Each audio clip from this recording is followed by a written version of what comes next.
Hello students. तो आइए बढ़ते हैं अपने अगले टॉपिक की ओर। और इस वीडियो में हम बात करेंगे गोलीय संधारित्र की धारिता की, यानी कि गोलीय संधारित्र की धारिता का मान निकालेंगे हम। तो सबसे पहले बात करें अपन गोलीय संधारित्र क्या होता है। देखो, गोलीय संधारित्र में दो गोले होते हैं जो लगभग समान आकार के और संकेंद्रीय चालक गोले होते हैं जिन पर विपरीत प्रकृति का आवेश होता है। तो डेफिनेशन कुछ इस तरीके से लिखेंगे: परस्पर समान और विपरीत प्रकृति के आवेश से आवेशित लगभग समान आकार के संकेंद्रीय चालक गोलों से बनी हुई युक्ति को गोलीय संधारित्र कहते हैं। देखो, ये हमने चित्र में दिखाया हुआ है। ये हमारे पास में एक ये गोला है, इसको हमने गोला ए नाम दिया, और ये अंदर जो गोला है इसको हमने गोला बी नाम दिया। ये जो गोला ए है, गोले बी की बाह्य सतह को हमने ऋणावेश से आवेशित किया है। अब इस ऋणावेश के कारण ये जो गोला ए है इसकी आंतरिक सतह पर धनावेश प्रेरित हो जाता है और बाह्य सतह पर ऋणावेश प्रेरित हो जाता है। इस गोले ए की बाह्य सतह को हमने भूसंपर्कित कर रखा है, और भूसंपर्कित करने से इस पर जो ये ऋणावेश उत्पन्न होगा ये कहाँ चला जाएगा? पृथ्वी में चला जाएगा। ये जो आंतरिक गोला बी है इसकी त्रिज्या हमने R2 मानी है, और ये जो आंतरिक बाह्य गोला है इसकी त्रिज्या अपन ने कितनी मानी है? R1, और ये वाली त्रिज्या कितनी मानी है? R2। तो ये कुछ इस तरीके से इसकी स्ट्रक्चर है। गोलीय संधारित्र की स्ट्रक्चर को इस चित्र में भी देख सकते हैं अपन। ये जो अपने को दिख रहा है ये कैसा बाह्य गोला है, और इसके अंदर एक ये छोटा गोला है, ठीक है। तो और ये बीच का जो स्पेस है, तो हम यहाँ पे ऐसी कंडीशन पढ़ेंगे कि ये जो बीच का स्पेस है ये वाला, इसमें क्या है? या तो वायु है या क्या है? निर्वात है, ठीक है। ये जो आंतरिक गोला होता है ये ठोस भी हो सकता है और खोखला धातु का गोला भी हो सकता है, ठीक है। तो इस तरीके से इसको क्या कर दिया जाता है? इस तरीके से ग्राउंडेड कर दिया जाता है, अर्थिंग कर दी जाती है। तो ये बात हो गई इसकी स्ट्रक्चर की। अब धारिता किस तरीके से निकालेंगे? देखो, धारिता निकालने के लिए हम क्या करते हैं, अपने को विभव का मान निकालना होता है। तो किस तरीके से लिखेंगे हम इसको? चित्रानुसार एक आंतरिक गोला बी बाह्य गोले ए से घिरा हुआ है, जैसा कि अपने को चित्र में दिख रहा है। आंतरिक गोला बी ठोस अथवा खोखला हो सकता है। गोलीय चालकों ए तथा बी की त्रिज्याएं क्रम से R1 और R2 है। ए की त्रिज्या R1 है और बी की त्रिज्या कितनी है? R2 है। यदि अंदर वाले गोले को -q आवेश दिया जाता है तब प्रेरण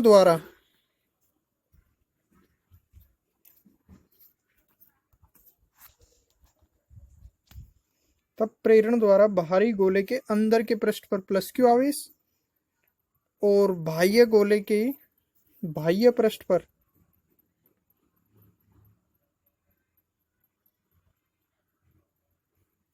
-q आवेश प्रेरित हो जाता है, और बाह्य पृष्ठ भूसंपर्कित होने के कारण इस पर स्थित -q आवेश पृथ्वी द्वारा निरस्त कर दिया जाता है।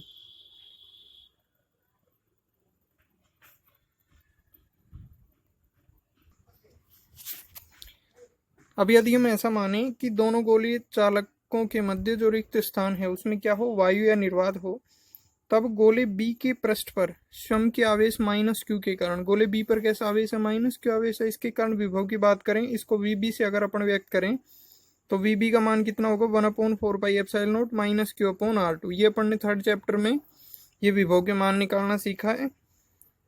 अब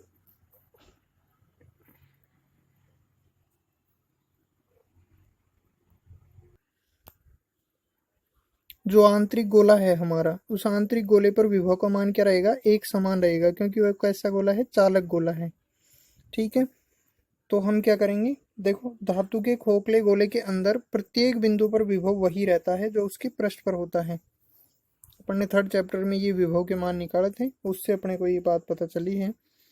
और गोले के पृष्ठ बी पर गोले ए के आवेश के कारण विभव की बात करें तो देखो, ये जो गोले का बी गोले का पृष्ठ है ये वाला, इस पर ये गोले का आंतरिक पृष्ठ जो है इसके कारण विभव की बात करें अपन तो इसको वी बी डैश से डिनोट करेंगे। वी बी डैश का मान कितना आएगा 1/4πε0 प्लस Q/R1। ठीक है, इसको अपन ने इक्वेशन नंबर 2 दे दिया।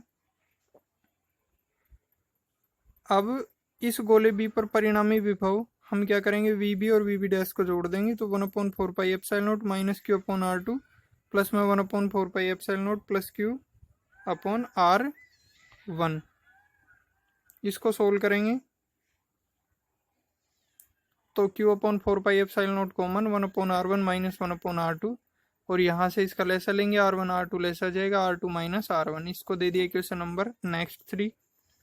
अब देखो गोले ए पर विभव की बात करें, अपने को क्या करना है, ये गोला बी और ये गोला ए, इस बीच वाले एरिया में अपने को विभवांतर का मान निकालना है इस वाले एरिया में। तो हमने क्या कर लिया, इस गोले बी के इस पृष्ठ पर विभव निकाल लिया और इस पर अगर अपन विभव निकाल लें और फिर इन दोनों का अंतर कर दें तो ये अपने पास में क्या आ जाएगा, विभवांतर आ जाएगा। ठीक है, अब हम गोले ए के पृष्ठ पर विभवांतर की बात करें तो गोले ए के पृष्ठ पर विभवांतर का मान कितना होगा, 0 होगा। ये 0 क्यों होगा भाई, ये 0 इसलिए होगा क्योंकि हमने इसको क्या कर रखा है, भू संपर्कित कर रखा है। देखो गोले ए के बाह्य पृष्ठ, गोले ए का बाह्य पृष्ठ भू संपर्कित होने के कारण इसके बाह्य पृष्ठ पर विद्युत विभव कितना होगा, 0 होगा। अतः ए व बी के मध्य विभवांतर वी ए बी को निकालेंगे तो V A minus V B, V A का मान 0 और वी बी यानी कि वी से अपन ने इसको डिनोट किया है तो ये मान समीकरण नंबर 3 से रख देंगे। ये मान जब समीकरण 3 से रखेंगे, इसको सोल्व करेंगे तो कुछ इस तरीके से अपने को मिलेगा। वी ए बी का मान V A B is equal to 0 minus Q/4πε0 R2 minus R1 और R1 R2, ये माइनस का चिन्ह अंदर मल्टीप्लाई करेंगे तो ये R1 माइनस R2 हो जाएगा और वी ए बी का मान ये कुछ इस तरीके से अपने को मिलेगा। अब गोले संधारित्र की धारिता की बात करें, अपन ने विभव निकाल लिया, धारिता आराम से निकाली जा सकती है।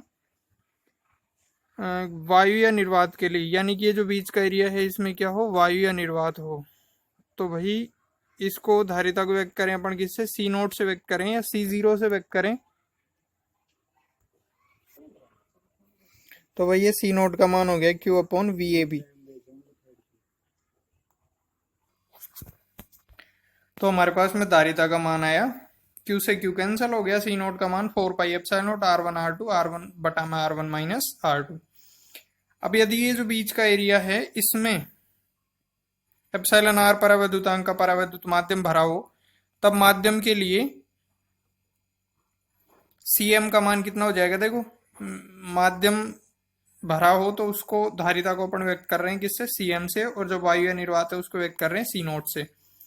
तो एप्सिलॉन नोट की जगह क्या आ जाएगा, एप्सिलॉन R, तो 4πε0 एप्सिलॉन R R1 R2 बटा में R1 माइनस R2। ठीक है, अब यहां पे हम क्या करेंगे, ये जो 4πε0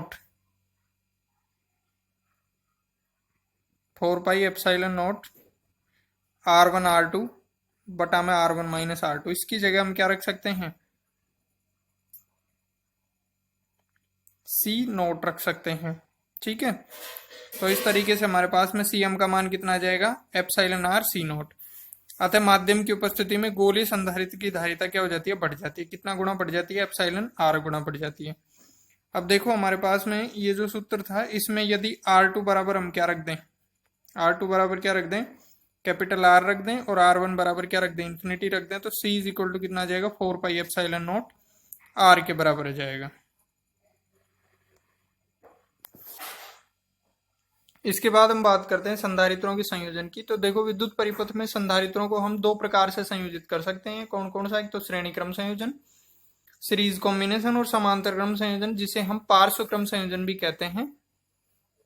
तो पहले अपन पढ़ें श्रेणी क्रम संयोजन। तो देखो श्रेणी क्रम संयोजन क्या होता है, देखो हमारे पास में संधारित्र में इस तरीके से 2 प्लेटें होती हैं। तो हमारे पास में जैसे बहुत सारे संधारित्र दिए हुए हों और उनको श्रेणी क्रम में किस तरीके से जोड़ेंगे हम, तो हमारे पास कोई भी एक संधारित्र है, उसकी हम दूसरी प्लेट को दूसरे संधारित्र की पहली प्लेट से, फिर इस तरीके से दूसरे संधारित्र की जो दूसरी प्लेट है उसको तीसरे संधारित्र की पहली प्लेट से, और आगे भी हम संधारित्रों को इसी क्रम में जोड़ें, तो ये जो क्रम है ये कैसा क्रम कहलाएगा, श्रेणी क्रम संयोजन कहलाएगा।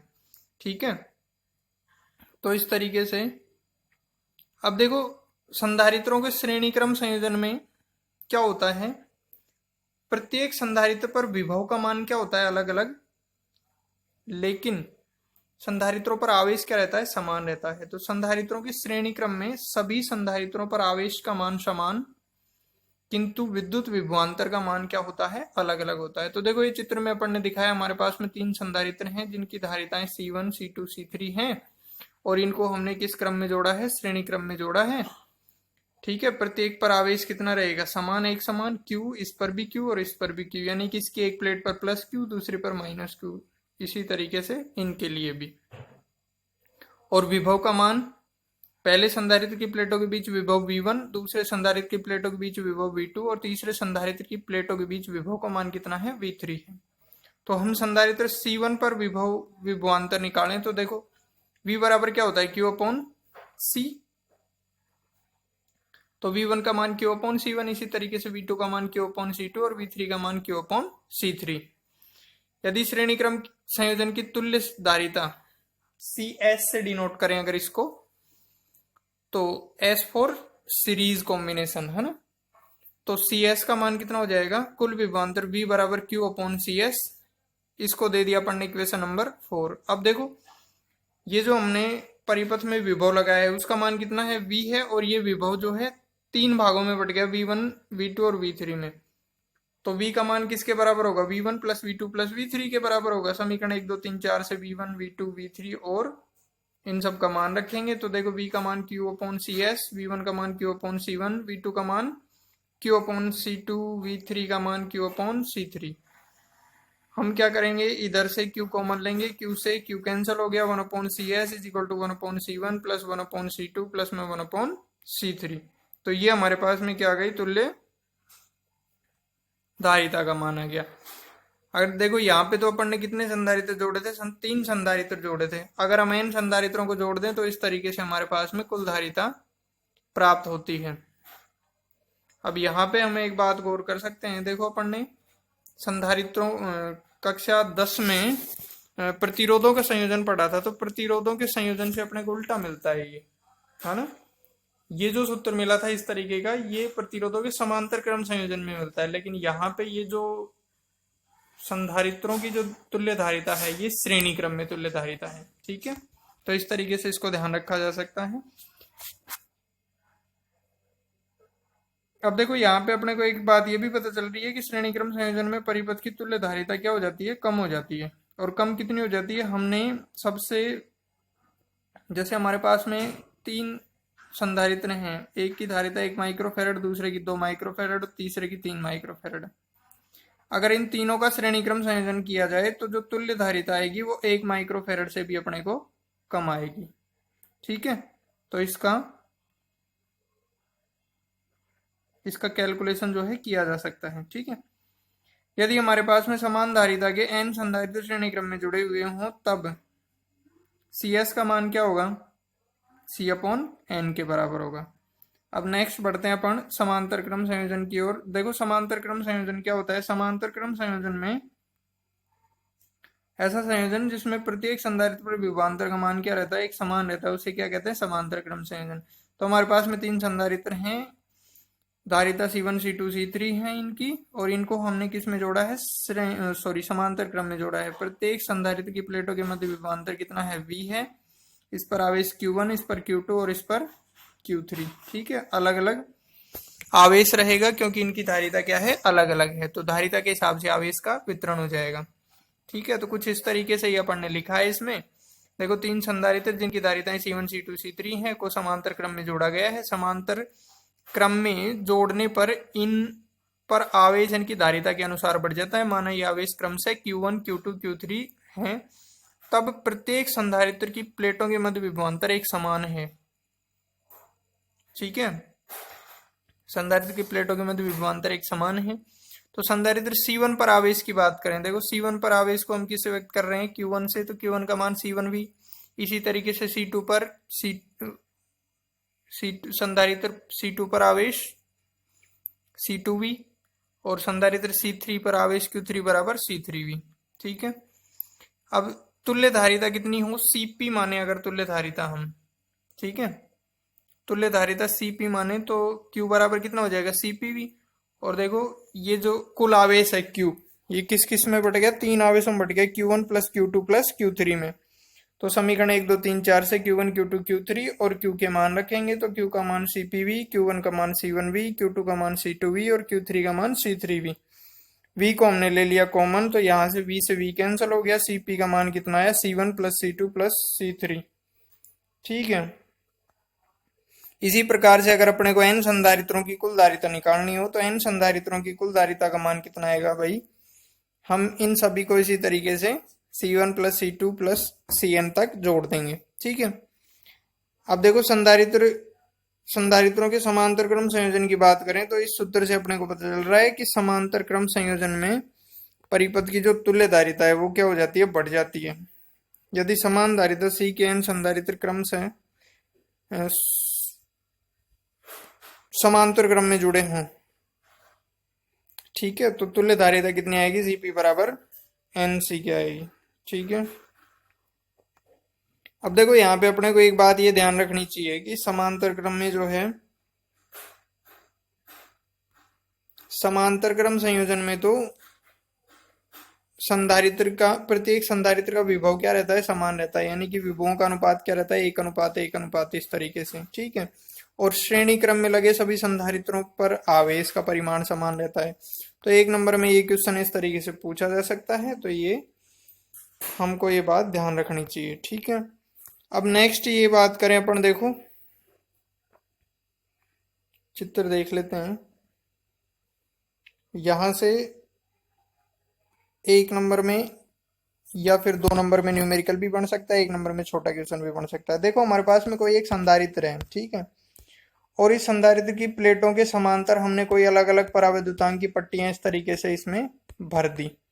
तो ये जो अलग अलग पट्टियां हैं ये अलग अलग संधारित्रों के श्रेणी क्रम संयोजन के तुल्य होंगी ये, ठीक है। ऐसा ही अपन ने इसमें कुछ लिखा है। तो देखो जैसे अपन ने, हमारे पास ये संधारित्र था, इसकी प्लेटों का क्षेत्रफल a है, प्लेटों के बीच की दूरी d है, तो d दूरी में अपन ने 3 T1 T2 T3 3 परावैद्युत माध्यम भरे हैं जिनके परावैद्युतांक एप्सिलॉन r1 एप्सिलॉन r2 और एप्सिलॉन r3 हैं। तो देखो ये इसकी धारिता C1 मान लें अपन, और इसकी धारिता C2 और इसकी धारिता C3। तो इन तीनों के श्रेणी क्रम संयोजन के तुल्य ये संधारित्र होता है, ठीक है। इन तीनों के श्रेणी क्रम संयोजन के तुल्य ये संधारित्र होता है। तो हम क्या करेंगे, इस C1 C2 C3 का मान निकालेंगे और इन तीनों का श्रेणी क्रम संयोजन करेंगे, तो इस संधारित्र की तुल्य धारिता हम निकाल पाएंगे इस तरीके से, ठीक है। तो यहां से अगर अपन देखें तो देखो C1 का मान कितना हो जाएगा, a epsilon not epsilon r1 बटा में T1, इसी तरीके से C2 और इसी तरीके से C3 का मान। अब तुल्य धारिता की बात करें तो श्रेणी क्रम संयोजन में तुल्य धारिता 1/CS is equal to 1/C1 plus 1/C2 plus में 1/C3।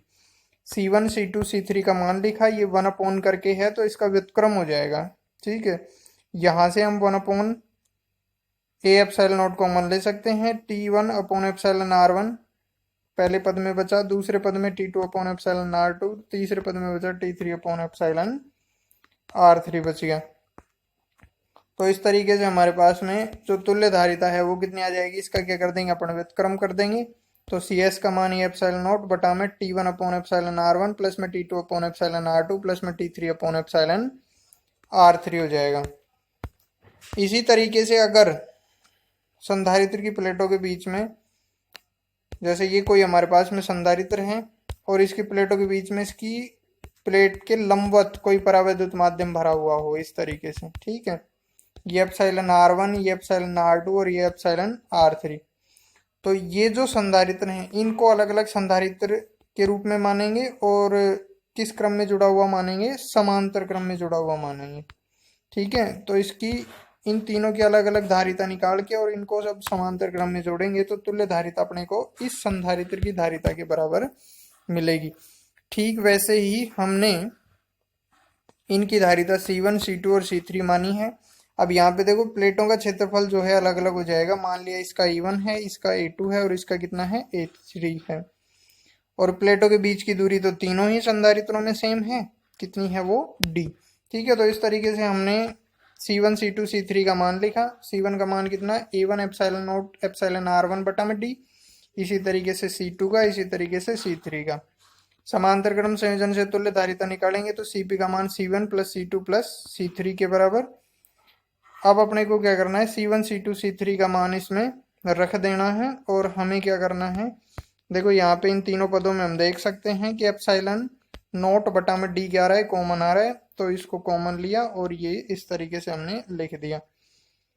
तो ये हमारे पास में तुल्य धारिता आ गई जो कि संधारित्र की धारिता के बराबर है। ठीक है।